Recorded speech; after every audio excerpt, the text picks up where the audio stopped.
Last pod of the year, baby. Last pod of the year.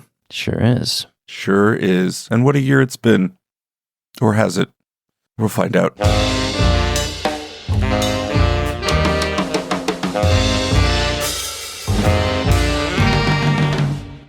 Hello, and welcome to Expected Own Goals. We own our own goals edition. I am your host, Eric Morgan. I'm Evan Davis. Yeah, this is our last episode of 2024.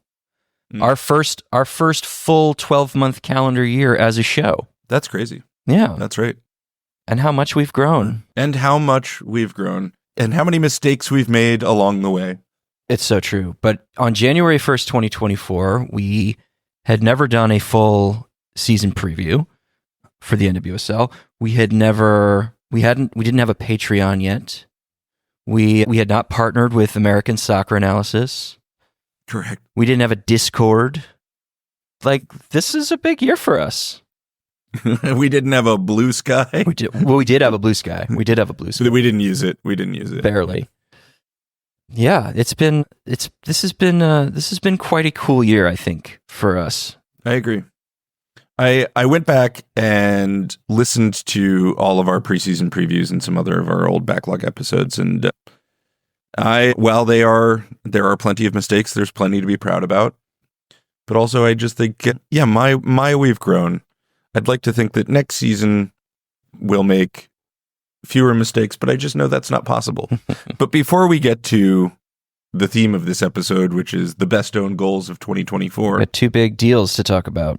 The moratorium on news breaks does not exist, and therefore we have two big deals, both involving Gotham. Gotham does this to us at this time of year. They make news. They tend to, for whatever. Like last year was because they were bringing players in. This year, it's a little bit of both. A lot of players are leaving, a lot of players are coming in. But in this case, one's going out, one's coming in. So, as everybody knows, Yasmeen Ryan, she has been transferred to the Houston Dash for $400,000 in allocation money, which is a huge deal. One of the record all cash deal in league history, plus $80,000 in intra-league transfer funds on top of that. Yael Averbuch-West said that what was the exact quote? They moved heaven and earth to try and make this deal happen for Yasmeen Ryan.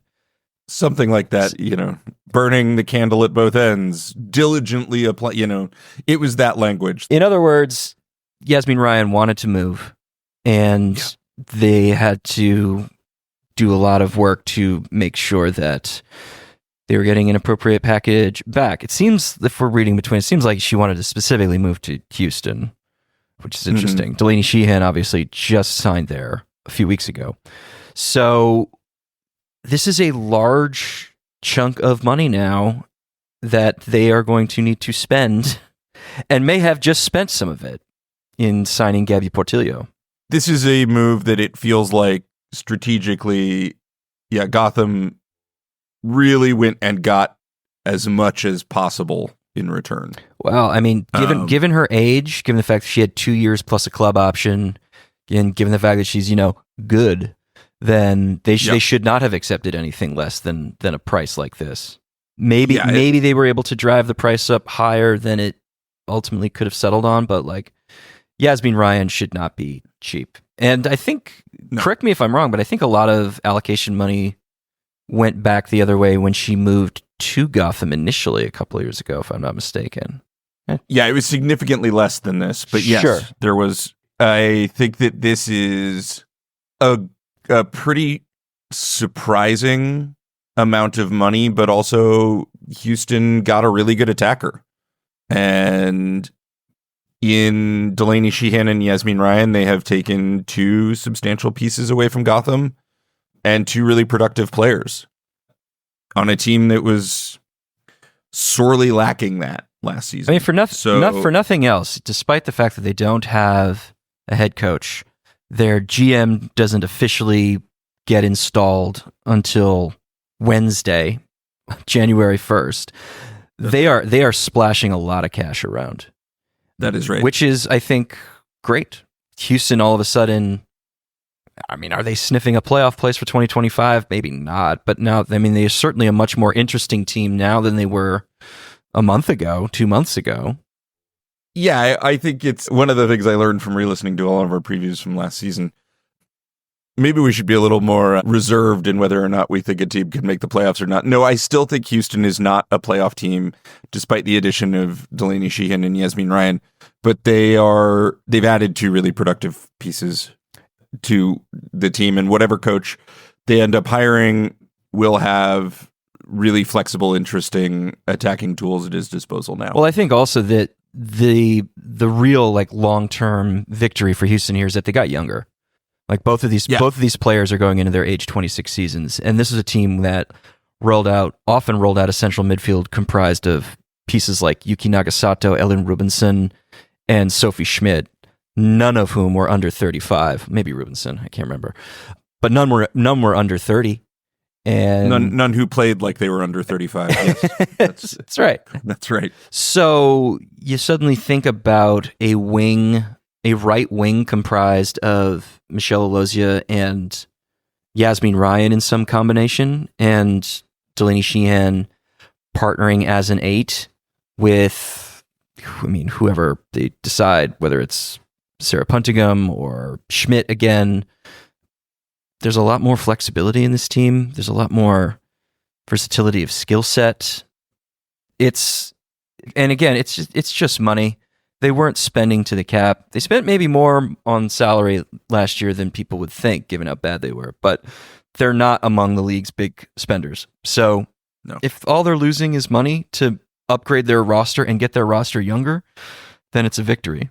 Even if there is clearly like no set plan or direction in how this roster is getting shaped. Yeah, the more interesting end of this deal for me is Gotham and the sort of swirling narrative that I think was stamped out a little bit by the next piece to fall in line. Mm-hmm. And that is Gotham's signing of Gabby Portillo from Corinthians. Corinthians, yeah. That is a really great signing, in my humble estimation. Yeah, there is the statistical profile of Gabby Portillo is like maybe a little bit of a mixed bag, just because the only data that we have for her that goes beyond major tournaments with Brazil is from Y-Scout, and Y-Scout is better than nothing, but it's maybe not as rigorous, or the quality of the data may not be quite as high as you might get from Opta-based XG metrics that you find on ASA or on FBref.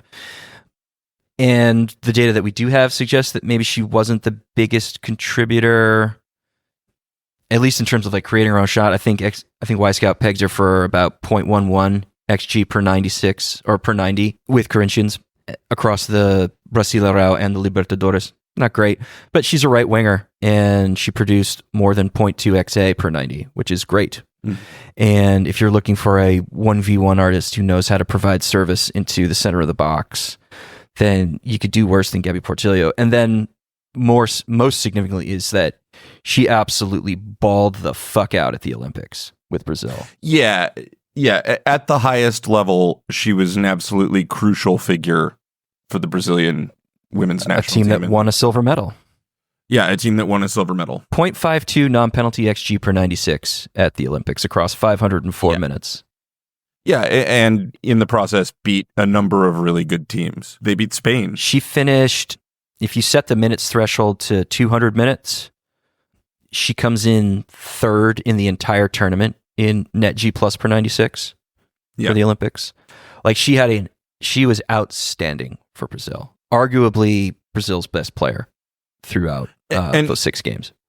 And I think a lot of the ways in which Brazil played at the Olympics looks stylistically similar to what Gotham often tries to roll out in terms of the way in which they pressured. Like, but if you look at how they pressured Spain, Gotham loves a high press as well. Yeah. In fact, there's sort of something paradoxical about Gabby Portillo as like an almost too perfect Gotham player who will win the ball high up the box, but is bad at creating her shot.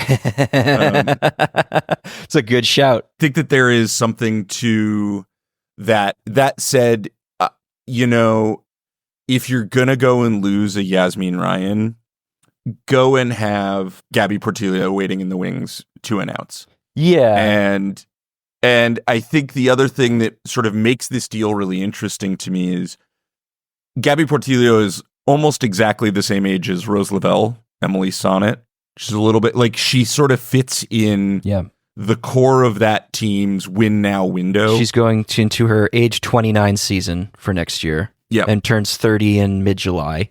Yes, which is exactly in that Lavelle Sonnet. Well, Sonnet's a couple years older, but definitely in that Lavelle territory. If you're going to go and try to win right now, I don't have any apprehension about signing Gabby Portillo to like a 2, 3, 4 year deal. It's a 2-year deal plus a mutual option. Yeah, so it's likely a 3-year deal. Mm-hmm.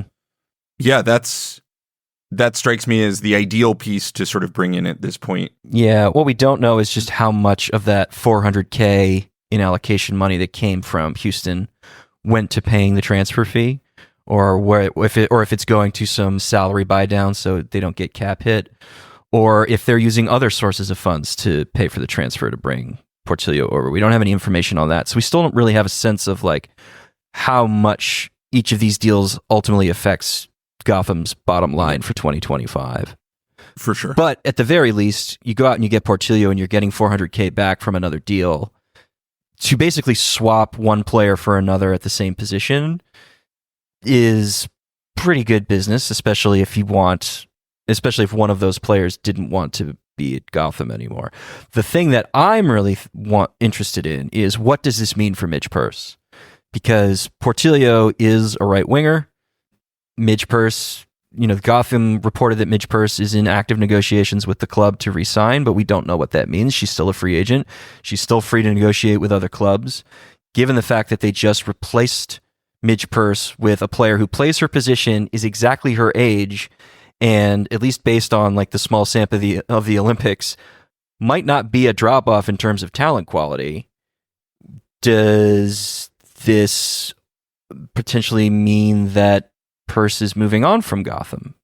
It's tough to say. If Midge Purce's goal was to re-sign with Gotham, this hurt her from a negotiating standpoint. I don't know if that was her goal. If it wasn't her goal, this is the writing on the wall that says time to move on. Yeah, it's difficult to see how you get Gabby Portillo and Midge Purce into the same team.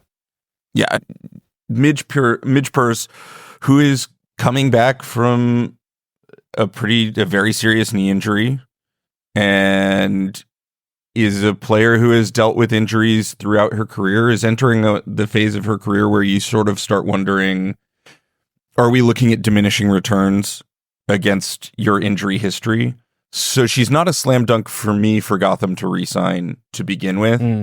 And now that you've filled that role, I think if you're Gotham, you're looking at Midge Purce only as someone to bring back as a depth piece for a team-friendly deal, which does not probably align with how Midge Purce either sees herself or how many teams will see Midge Purce. No, and if you recall when we all watched the offseason, when she was considering asking for a trade rather than signing a 1-year extension, a lot of what she talked about was feeling like she wasn't being valued properly with the club. So this isn't going to help that. This isn't going to help that. And then to your point, like 2 straight years of injuries that resulted in fewer than 900 total minutes across 2 seasons. Yeah. And when you're on the cusp of 30, she turns 30 in, I believe, September of next year, then maybe Gotham's value of her and Midge Purce's value of herself don't align, and it is time to move on. But we don't know the answer to any of these questions. All we know is that the club were in active negotiations with her as of 3 weeks ago. Yeah, and active negotiations with her does not mean she is not also in active negotiations with other clubs. Exactly right. Let's just pause and talk about Gotham. So the pieces that they've brought in are Gabby Portillo, Jalen Howell, college player Sarah Shapansky, and an international signing, Stella Niamekye, I believe is how you pronounce it. They re-signed Mandy Freeman, and the players out the door, significant players out the doors: Delaney Sheehan, Maitane Lopez-Milian, Sam Hyatt, Lynn Williams, Cassie Miller, Yasmin Ryan. This is maybe a team that is not going to put out a starting 11 of any less caliber and quality than the last couple of years, but this does feel like a less deep team than it did in 2024. What's your read on the status of their squad at the moment? It's an incomplete for me right now. I still imagine that they will sign more. That said, for me, their 11 in total probably hasn't gotten a ton worse. The loss of Lynn Williams, the potential loss of Midge Purse, the loss of Delaney Sheehan, the loss of Maitane. These are either people who weren't giving you full seasons of minutes or weren't being asked to play full seasons of minutes. Mm-hmm. And Gotham is a team that finished third in the league and went out on penalties right away for, close to the final and are a season off of winning the final. So I think the floor is already pretty damn high. Mm-hmm. So for me, the concerns and the sort of the foul stench of rumors coming out of Northern New Jersey. First off, nothing new for Northern New Jersey. Like, I wouldn't be overly concerned about just yet. I think I'm more concerned about where they are on the age curve, but maybe not for next season. Mm-hmm. This isn't exactly the coach turning into a pumpkin and Cinderella, but I think the odds that happens next year are now higher by some margin than they were last year, especially with getting older in the form of Gabby Portillo over Yaz Ryan. Right. It's got to be win now in Gotham. And I suspect if that's where their mindset is, that they are not done. Yeah, I mean, it's a mixed bag. Like, they've got young pieces. Ella Stevens, obviously. Jenna Neiswanger, obviously. Jalen Howell now. Sarah Shapansky, if she can hit the ground running, which is no guarantee as a rookie coming out of college. So there is youth here. And Neely Martin's young. And Tierna Davidson's young, too. But as you say, like, Rose Lavelle is on the cusp of 30. Esther, well into her 30s at this point. Crystal Dunn, again, big question mark, but not getting any younger. Emily Sonnet goes without saying. So, yeah, they need to hit quick and try and get a second title fast. Yeah. It is very win now for Gotham, and I think that they have the pieces to do that, or at least to challenge for that. Mm-hmm. So we will see, but Gabby Portillo, I think, is a great signing, especially if you're going to lose a Yaz Ryan. If you've got any question marks, it's that the club data that we have in a league that's isn't great. That's much less competitive. We're going to talk about Maria Sanchez a little bit. It's sort of that Maria Sanchez profile where she's not going to create her own shot, but she's very good at providing for others. Is that a diverse enough skill set to survive in a league like the NWSL? The counterpoint to that, of course, is Bia Zanerato did just fine when she was healthy, when she made the transition. So we'll see. We'll see what happens. Yeah, it's funny. As we move into the own goals thing, I realized as I was going through this last night that there is a real... we probably need to do a more sort of holistic reckoning of like what where outside talent comes from and how they tend to perform in total. We saw a lot of European signings last year that were like meh to meh minus. Some that like blew the socks off, but I feel like Brazilians have adapted, generally speaking, and Haley Carter alluded to this in our conversation with her, have adapted, generally speaking, really well to this league. Yeah. For whatever reason, Bia is another example of that. So... yeah, it makes you feel a little bit more comfortable. Cautiously optimistic, yeah. And I think that's fair. Yeah. I think that's absolutely fair. She comes with caveats, for sure. Yeah, but as you say, there's plenty to be optimistic about, too. Let's move on and talk best own goals. Yes. Oh, I'll be intermixing some audio for the spiciest of all of these. But boy, this is our day of atonement. And here we go. Evan, I would be remiss not to start off our best own goals of 2024 without citing the fact that you and I both picked Orlando to miss the playoffs. Indeed. Yeah, I have Orlando in 9th, and I made that prediction before the Banda signing. But the more I look at this team, Look, I might be wrong. There are question marks.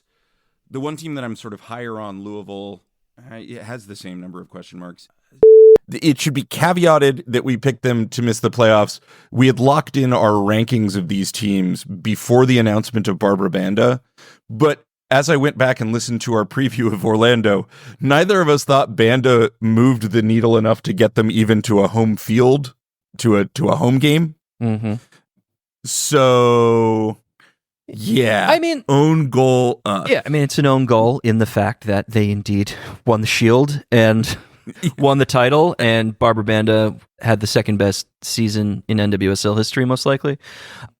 All of that is a fact. But I think when you're talking about predictions, like, they were very good in 2023 and probably deserved a playoff spot, missed it only by goal difference.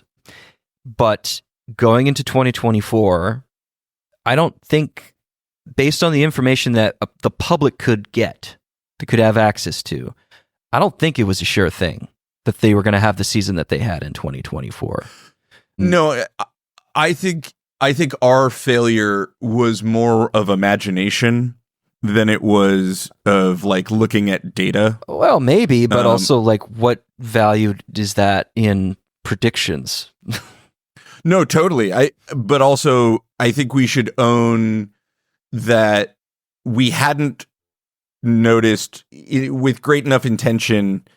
We hadn't like really identified the things that I think Seb Hines was doing tactically to sort of evolve this team appropriately. I don't think I'm not owning that. I think that I will.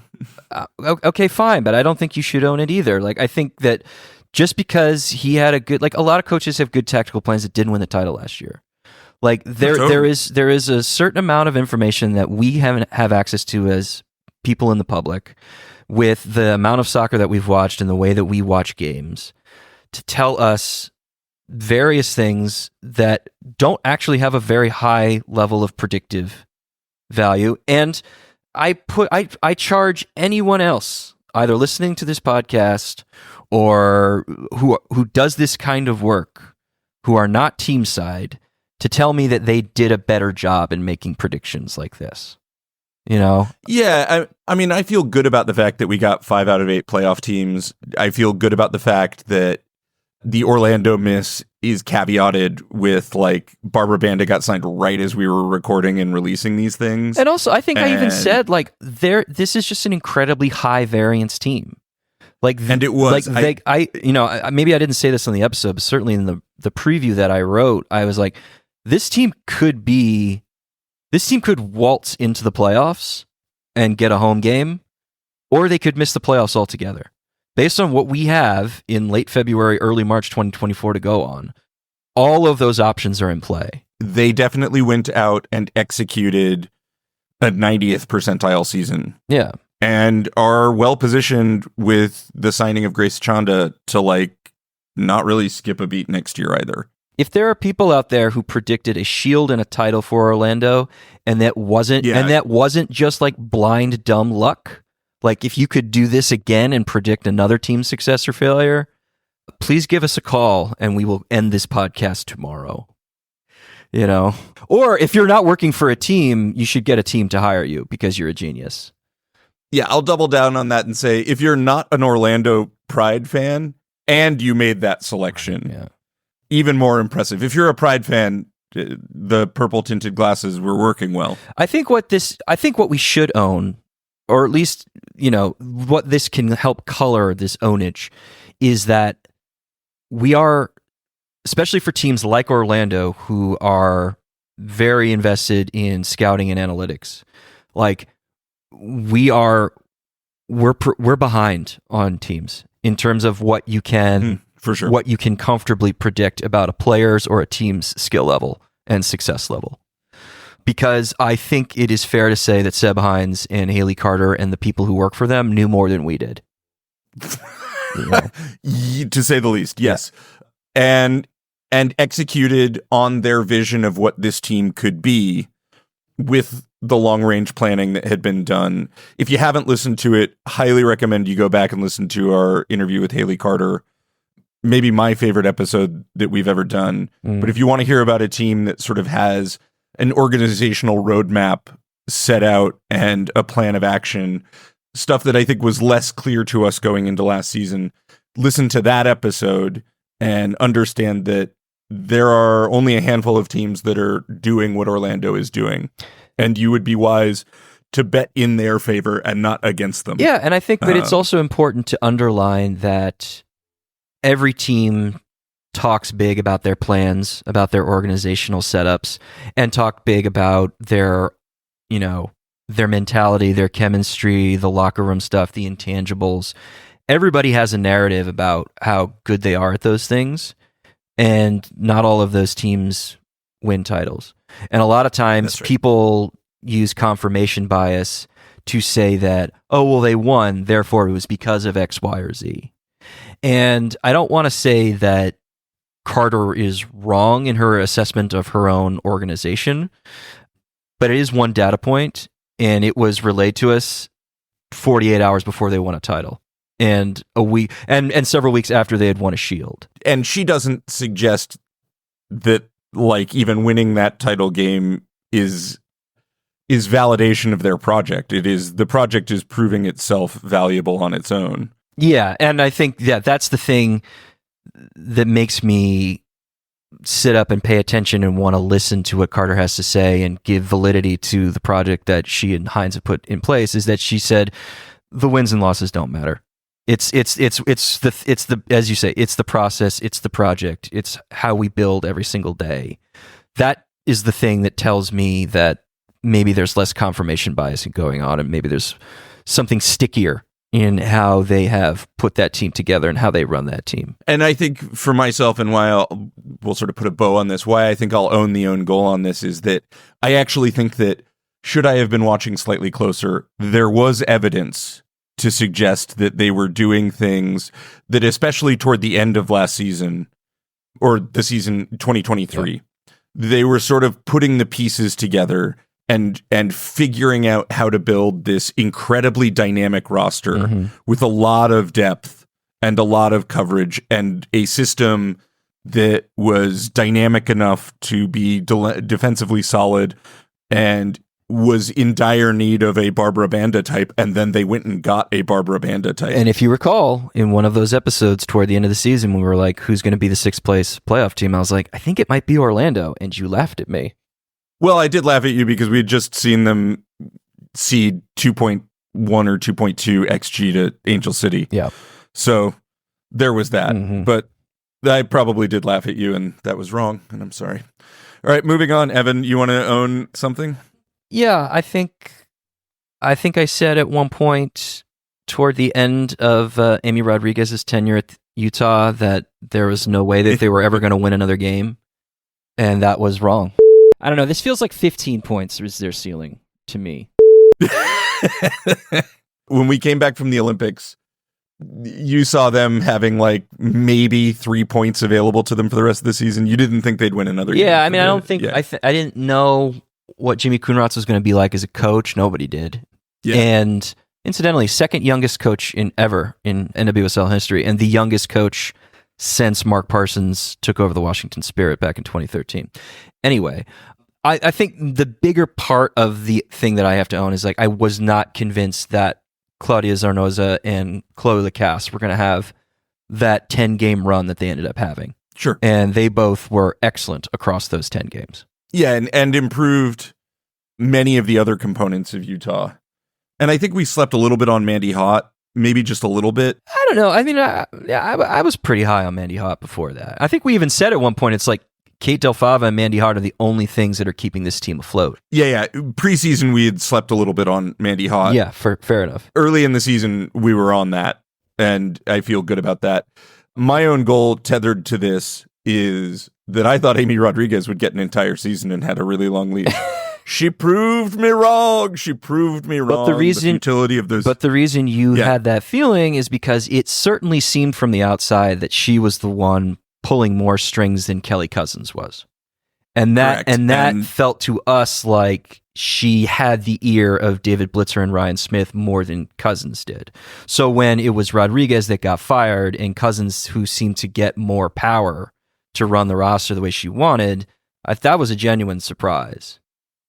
Yeah, I didn't expect that power dynamic to shake out in that way. Yeah. But Amy Rodriguez, I think, was, and you can hear it in the Kelly Cousins interview that Theo Lloyd Hughes did. I think Amy Rodriguez was blustering in the media and setting expectations in a really unhealthy place. And I think Kelly Cousins set expectations in a reasonable place. And when you don't perform up to expectations and you have two voices shouting at you about what's going on in the club, the voice that says, hey, this is incremental and this is going to take time and we really aren't that good, is the one that ownership ultimately, to their credit, went with. Yeah. And decided to give power to. And also it didn't help Rodriguez to have lost so many games. Like, she just did not have a leg to stand on beyond basically a couple of wins that they didn't deserve to win if you peeled the layers back. So yeah, it was the way they lost games and the way that frankly, it was the way they won games too, unconvincingly. Mm-hmm. That I think led to the no confidence firing sooner than I thought was going to happen. And again, like props to the signings that she brought in. I mean, internationals in that summer window over the age of 30 was probably all that was going to be available to a team like Utah, because they're not generally an attractive destination for international transfers. But Lacasse, who had turned 31 by the time she joined up, and Zornosa, who was 33. Jeez. They end up producing, if you set the minutes threshold to 500 minutes, like among all attackers, Chloe Lacasse comes in 10th on the season in net G plus above positional average per 96 minutes. She's tied for 10th. It's 10 games. So, you got to caveat it with that. But still, like, that is just a superlative performance. And then if you just look at like the defense and the passing components of G plus, like, and again, set that minutes threshold low enough to 500 minutes, like Claudia Zornosa was the best central mid in the whole league. And it wasn't close. Again, 10 games, small sample, but like, that's incredible for a 33-year-old who had never played in the NWSL before to play that way across 10 games in a team that seemed dead in the water is just very impressive. Can they do it again in 2025? Who's to say? But they were the right moves for right now. And Cousins needed to at least stabilize that team just to get them to November. And they ended up finishing in 11th when everybody thought they'd finish 14th. Like, we got to own that. Yeah, before we exit Utah, maybe you want to own just one more thing. First overall pick rarely becomes the rookie of the year, but I kind of feel pretty good about Allie Sentner, particularly because she'll be the one She gonna play. She gonna play. That fucking team. She gonna play. She's gonna get her minutes. To my credit, I abandoned that very quickly. Very quickly. Yeah, it was just it was a shocking, funny thing to discover when going back and listening to our archive that at one point Evan had projected good things for Allie Sentner. Allie Sentner, who became one of your bugaboos or throughout the season. I just thought it was so funny. And I really don't have any caveats or defenses or pleadings to offer with my pick for that, because I'm pretty sure I was just like, well, she's the number one overall pick and I don't have any better other options. So to move on to the number 2 pick, we were both wrong about Savvy King. Yeah. I think that's flipping fucking brilliant to put Savvy King at left back. I think we thought the positional flexibility that she might have and the pedigree of being the number 2 pick would be enough to sort of bring her along at Bay. And while we had both sort of overestimated Bay, I don't actually feel as bad about that. Bay ended up having a spectacular season for an expansion team. Savvy King was not a part of what worked there. No. And it is a shame. I mean, I think there is still a lot of like raw tools upside with Savvy King, but whether she went pro too early or if she wasn't being put in the best position to succeed, or if maybe those raw tools don't have as much upside as they might seem whatever it is, she did not produce on any level as a left back for Bay FC, and seems at this stage in the game like a real draft bust. Out of qualifying fullbacks in terms of G plus, like by your sort of fullback rating. Yeah, which isolates like passing, defense, and dribbling. Yeah, she was 38th out of 45. Mm-hmm. That is not good. No. And the players that are around her are ones that either got pulled sooner or we highlighted as also big problems for their systems. Yeah, like Nicole Payne or Madison Pogarch. Yeah, Nicole Payne, who we were harsh about in Portland, and Sabby King were basically the same value of bad. Yeah. So what does this mean for Savvy King's future in the NWSL? Who knows? She's still, despite all of these issues, is still very young. I think she's going to be, 19 next year? Or 20. She's going to be 20, I think. 20. A lot of room to grow. A lot of room for improvement. She might become a center back rather than be a fullback. A lot's still on the table for her. So, we will keep an eye on it. But, yeah, just didn't work. Didn't justify the number 2 overall pick based on the 2024 that she had. You want to go and move up the pitch, Bay? Yeah, I mean, I think Asisat Oshuala actually had a pretty decent season with Bay FC, but the season I thought she was going to have when that transfer got announced is not the season that she had. So I do have to take an own goal on that one. What do you think the goal total is? If you were setting a betting line, plus minus on what you'd expect. I think you could set that at 12, and I'd take the over on it. You just got a little high, and who can fault enthusiasm? But yeah, Asisat Oshuala, who came in from Barcelona with some limited minutes, but just an outrageous output. I think the reason that I wasn't bothered so much by the limited minutes was that she had performed at those kinds of levels when she was a regular starter and was doing it against good teams as well as minnows. But the NWSL is not Liga FA, and it's not the UEFA Women's Champions League, and Oshuala turned 30 last year. And, 0.35 non-penalty XG per 96 by ASA's model, that's solid. It's very solid. A lot of those shots didn't find net, and her overall value by net G plus was negative. So the things that really drove Bay's attacking success were players like Rachel Kundananji and Tess Bodie and, Penelope Hawking when she got transferred. So Oshuala was not in the middle of a lot of that. But, her receiving score was excellent, which when you're a number 9, that should be your carrying tool. Being able to get yourself into good positions to receive the ball and shoot. It's just that her decision-making in the ultimate spots from which she did shoot weren't all that great. It's another one of those, and there were European players who came over and really struggled in this league, or players who had played in Europe, not necessarily European, who struggled to translate. And I think Oshuala is by no means the biggest own goal in that regard. Not even on her own team. Not even on her own team. But the fall was probably greater. I was the bigger skeptic about this, and she still underperformed my expectation for that. Yeah. And I think it is just really hard to assess how to take a player out of a system like Barcelona and a league like Liga FA and really understand what they're going to deliver. That's where scouting sort of needs to close the gap. But she's still a good piece. Even if she is net G plus, mild negative, there's a lot of raw athleticism and talent that if the team figures out how to harness, I think has upside for next season. Yeah, and also if you're that good at making off-ball runs to get yourself into good spots to actually receive the ball, that's a much... if you're a head coach and a GM, you're happy that skill is already in place and you don't have to coach that up. The other stuff you can figure out, especially with the fresh start of Matt Potter now being the sporting director and, a second season under your belt where you're no longer an expansion team. You're just part of the league. So Yeah. when she's now in her age 30 season, we'll see what she can do. And if she can find more success now that she knows what the league is. Do you want to stay at Bay for a bit?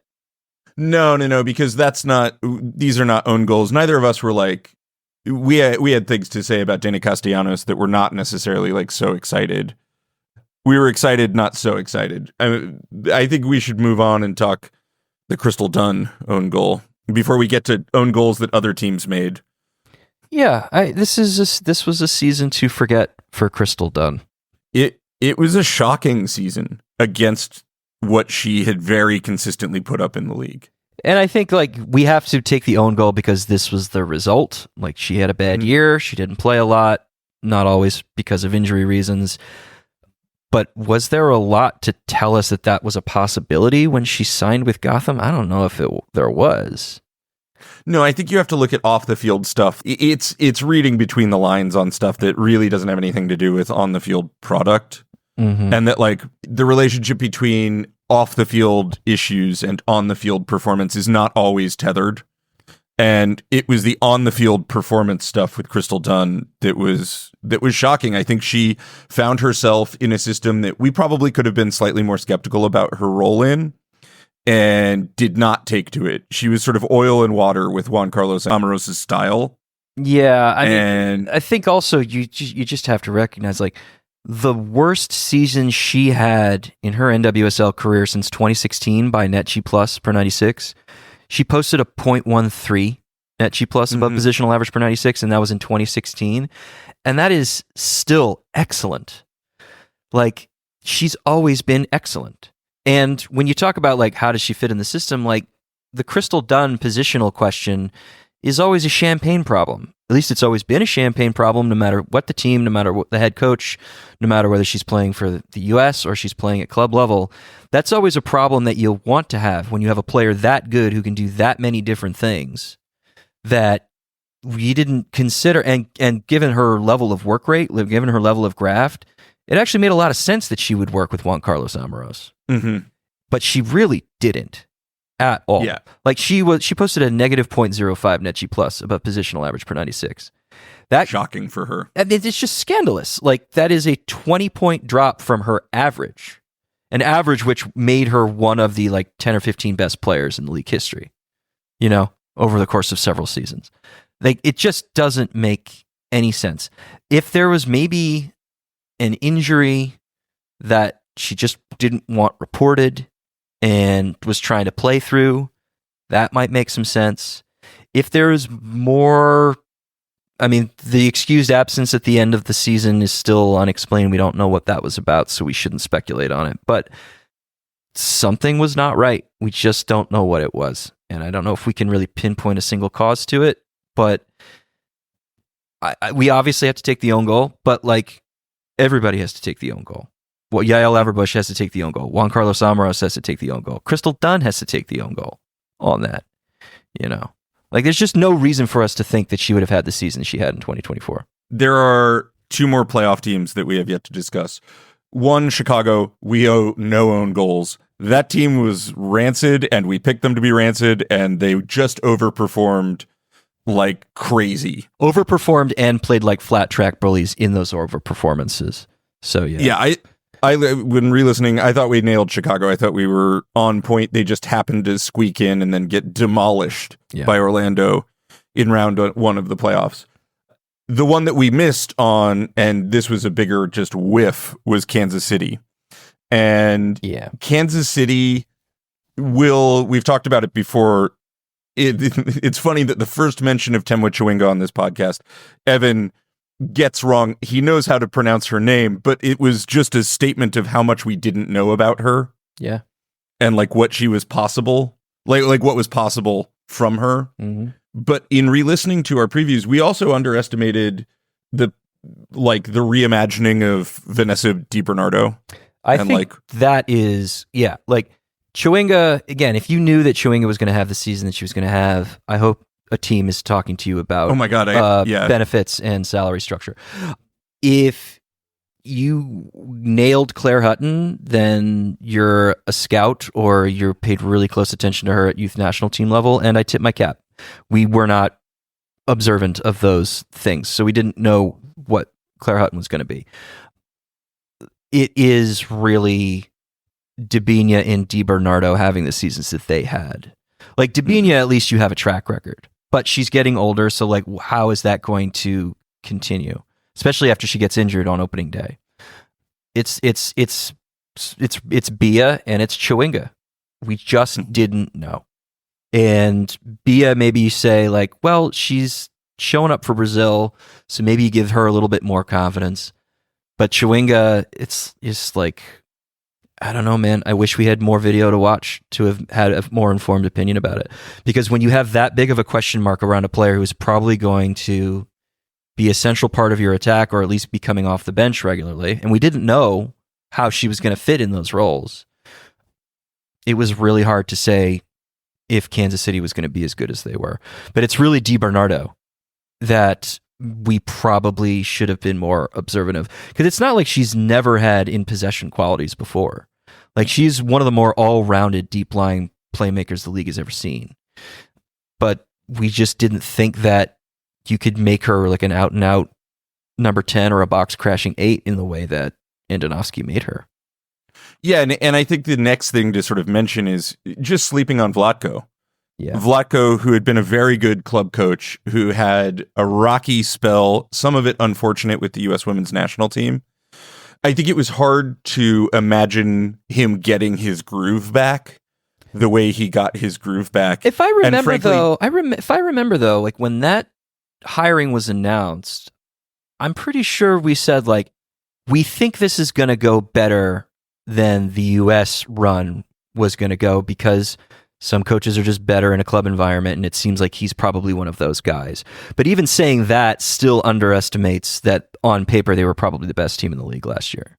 Yeah, I think the thing that Vlatko did, and this was the benefit of just having more time, yeah, and being able to recruit in the way he recruited, is he had a very specific vision for how this team could play.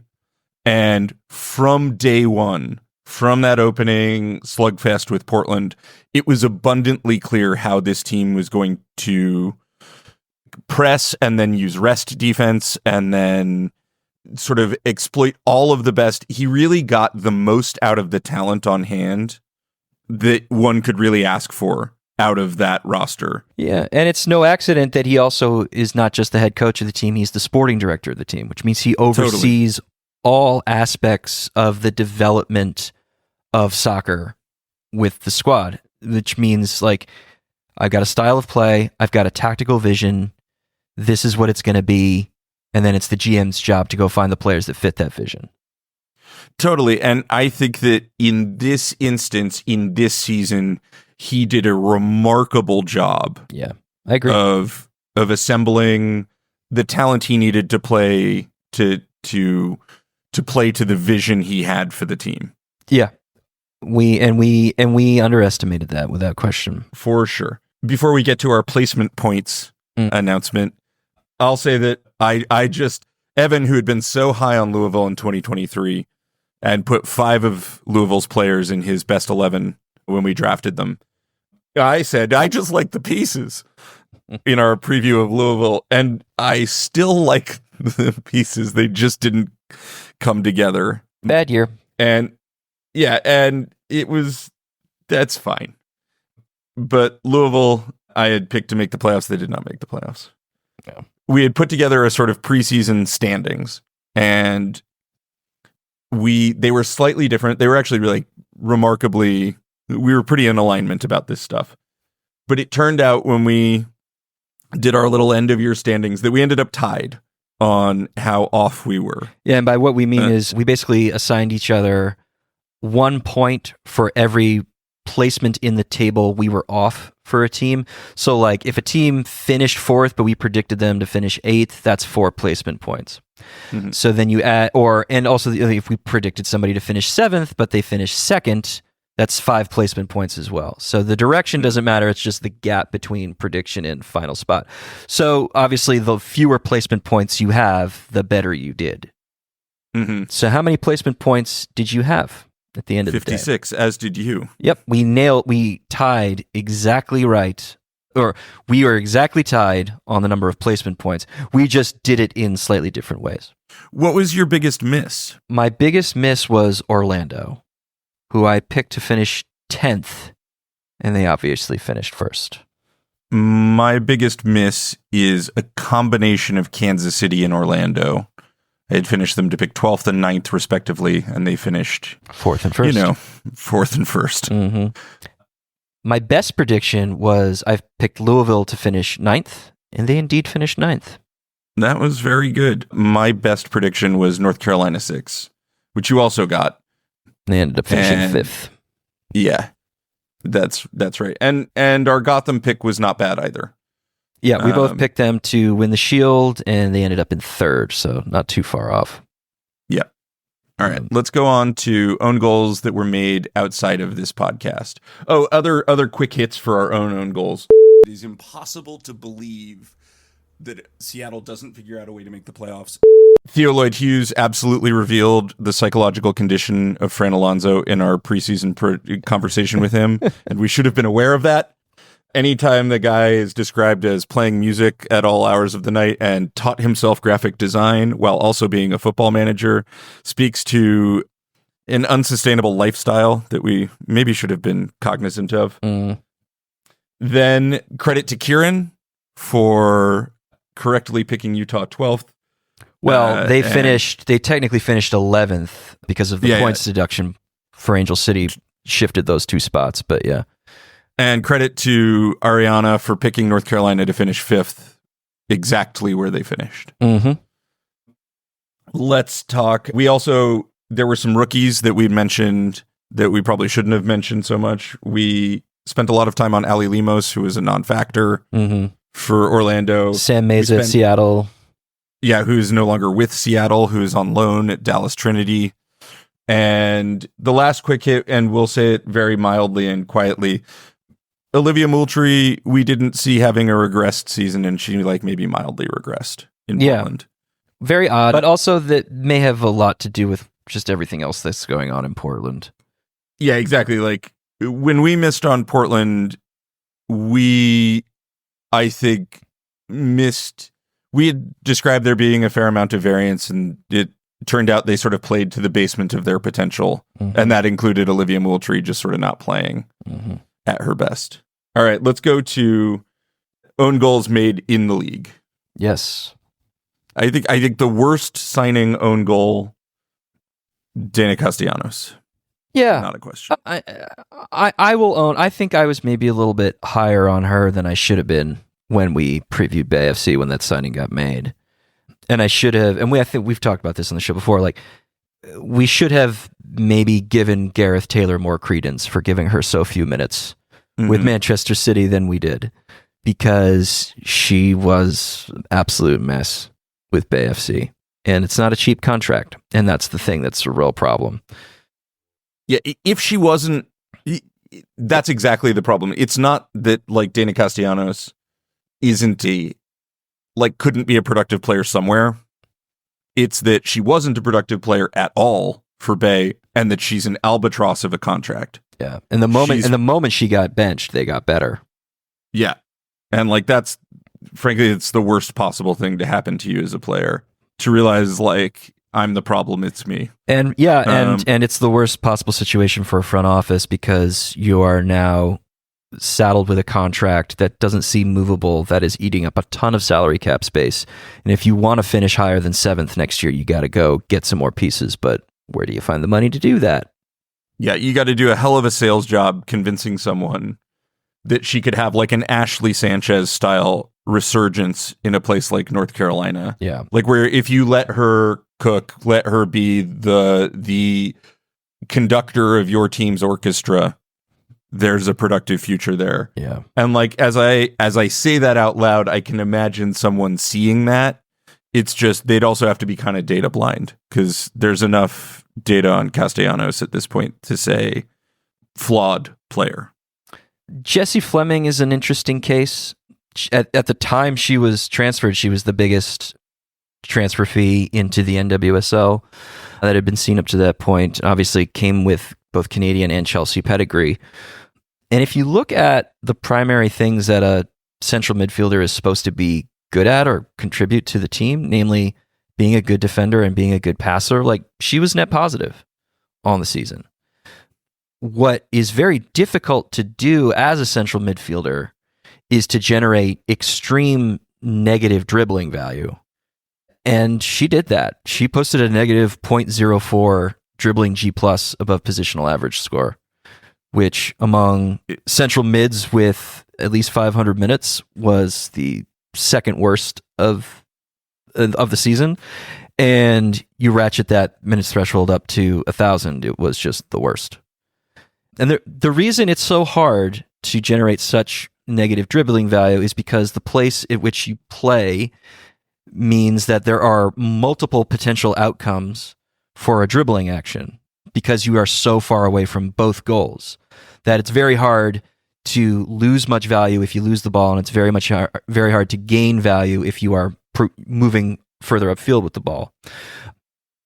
But she somehow managed to do it and did not have a great deal of ball control, which is part of the reason that Portland could look so vulnerable to counterattacks, especially early in the season.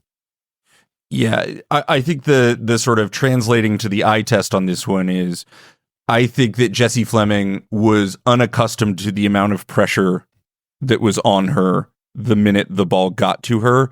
And then the minute teams started keying on that, saw yet greater, she became a choke point for opposing teams to scout.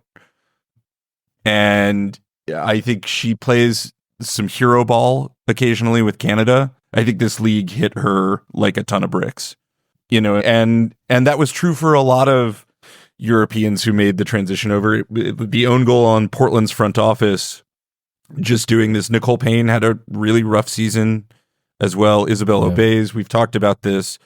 There was a really non-critical translation of like what the player had done and then adjusting them to the system that they were coming into that happened in Portland over and over again. I think the difference between Fleming and Payne, though, is that Fleming is going to be 27 next year, and she has a lot more seasoning playing against the best in the world. And therefore, I have more confidence that she can maybe figure out how better to keep the ball next year, especially if, Portland gets reimagined a little bit once they actually hire a GM and she can get different talent around her. Like, I have more confidence that Fleming can figure this out and that this is more of a bump in the road than, say, maybe somebody like Payne, who just really looked lost. One that was a lost for everyone, including the player, Cece Kaiser. Yeah. A trade we did not like to Houston to begin with from Kansas City. And it seemed to be made against her will. At least that's how she made it sound. Mm-hmm. But she had a complete lost season in Houston. A lot of it injury driven, to be fair. But she wasn't much of a producer when she was healthy in her very limited minutes. And then got flipped to Gotham and was sort of like the last player on the bench sub for them, because why do they need CC Kaiser? They were loaded with attackers. But it's just none of these transactions were cheap for any team trying to acquire her. So it didn't make Houston better. It didn't put their financial situation in better shape. It didn't make Gotham better.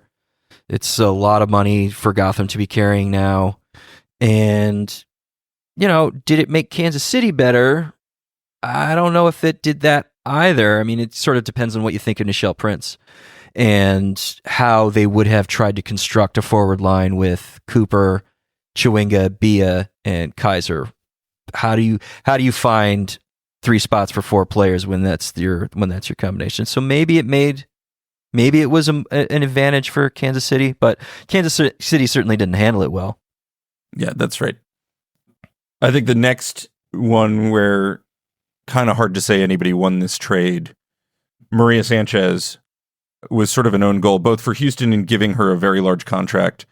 Then Houston moved it on to San Diego, where Maria Sanchez is, as we talked about earlier, her very special skill is she's an excellent passer of the ball. Mm-hmm.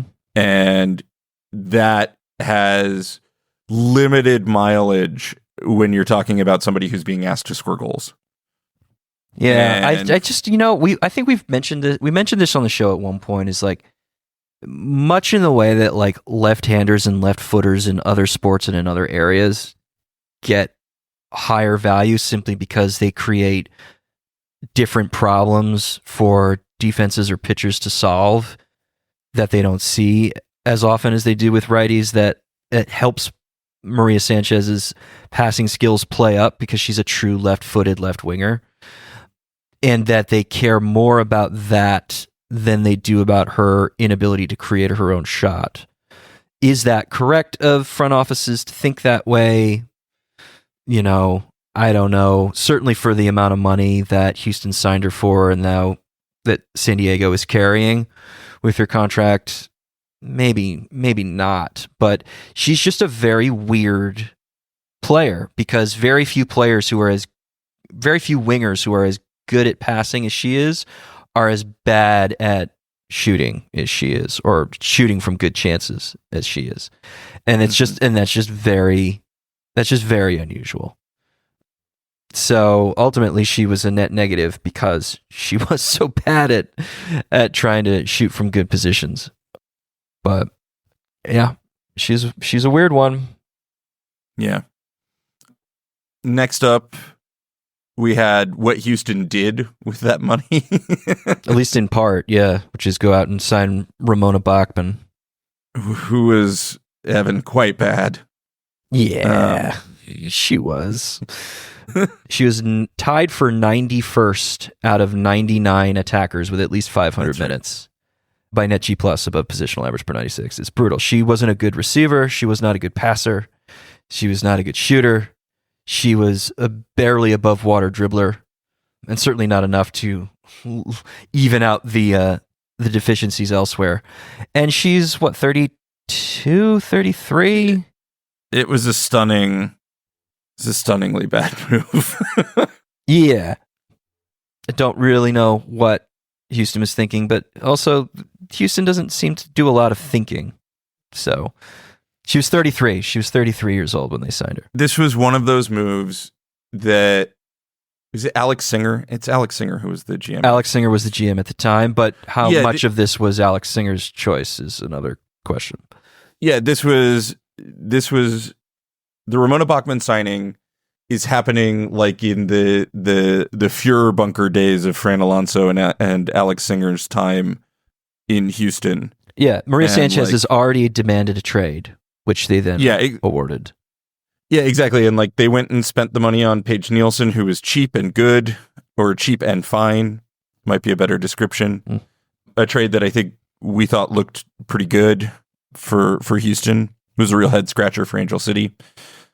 And then they signed Ramona Bachman, and they got a player who was actively worse than Maria Sanchez for a huge chunk of change. Yep, exactly. So no winners here necessarily.